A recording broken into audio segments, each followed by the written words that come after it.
Araw ng Lunes, ako si Lorlyn Garcia Velarde, hatid sa inyo ang pinakamaiinit na balita sa bansa. Ito ang News Force. Sa ulo ng mga balita, Pangulong Marcos sinigurado sa publiko na iuwi si Saldico sa bansa.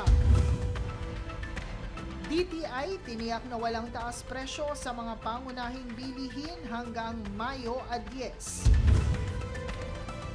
DSWD nag-abot ng pakikiramay sa pamilya ng rider na nasawi habang nakapila sa cash aid. Panukalang tugunan ang pangangailangan ng riders ngayong krisis sa langis, layong ipasa ng Kongreso. Pananagutan sa flood control anomaly hindi dapat isantabi ayon kay Senator Erwin Tulfo. Napolcom dismayado sa aksidente sa EDSA busway kung saan sangkot ang isang pulis.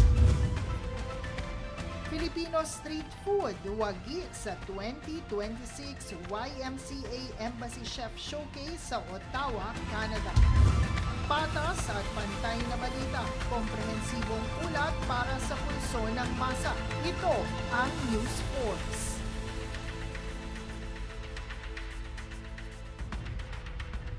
Sa unang balita, Pangulong Ferdinand Marcos Jr. nagpahayag sa estado ng pagkakadakip kay Saldico. Ayon sa Pangulo, ang dating kongresista ay nananatili sa kustodiya ng Czech Republic at patuloy ang pakikipag-ugnayan ng ating pamahalaan sa pangunguna ng Department of Foreign Affairs at Department of Justice sa mga otoridad ng nasabing bansa para sa maayos na proseso na kinakailangan para maibalik sa bansa si Saldico. Magpapadala rin ng high-level coordination team upang tutukan ito.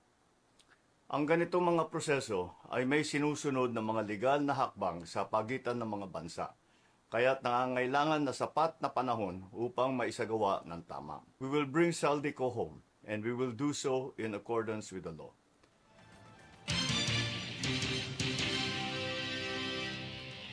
Sa ibang balita, tiniyak ng Department of Trade and Industry o DTI na walang magiging pagtaas sa presyo ng mga pangunahing bilihin hanggang ika-10 ng Mayo.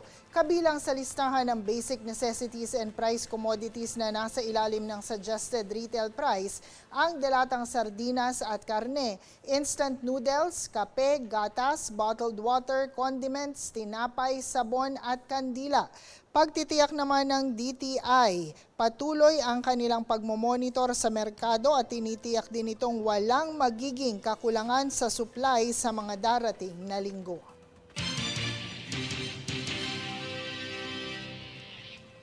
Sa ibang balita, DSWD Secretary Rex Gatchalian agarang ipinag-utos na magbigay ng suporta sa kaanak ng motorcycle taxi rider matapos maabisuhan sa insidente noong ika-18 ng Abril kung saan ang rider ay nasawi habang nakapila para sa fuel subsidy.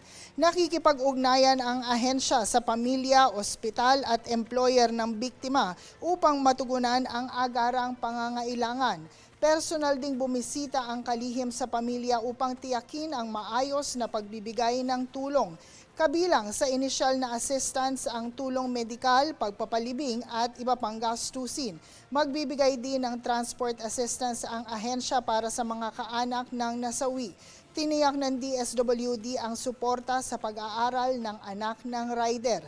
At ayon pa sa ahensya, patuloy ang kanilang pakikipag-ugnayan upang masigurong matutugunan ang pangangailangan ng naiwang pamilya.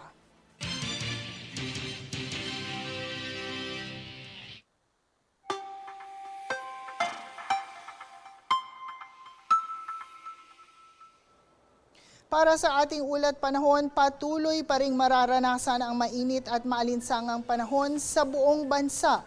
Inaasahan namang papalo sa 42 degrees Celsius ang pinakamataas na heat index na mararamdaman sa Sangley Point, Cavite City.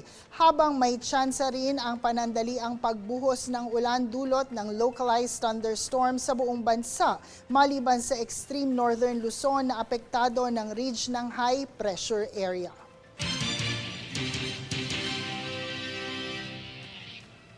Susunod sa News Force.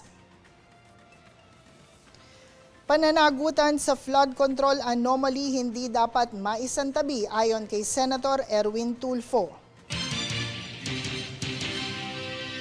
Panukalang tugunan ang pangangailangan ng riders ngayong krisis sa langis, layong ipasa sa Kongreso.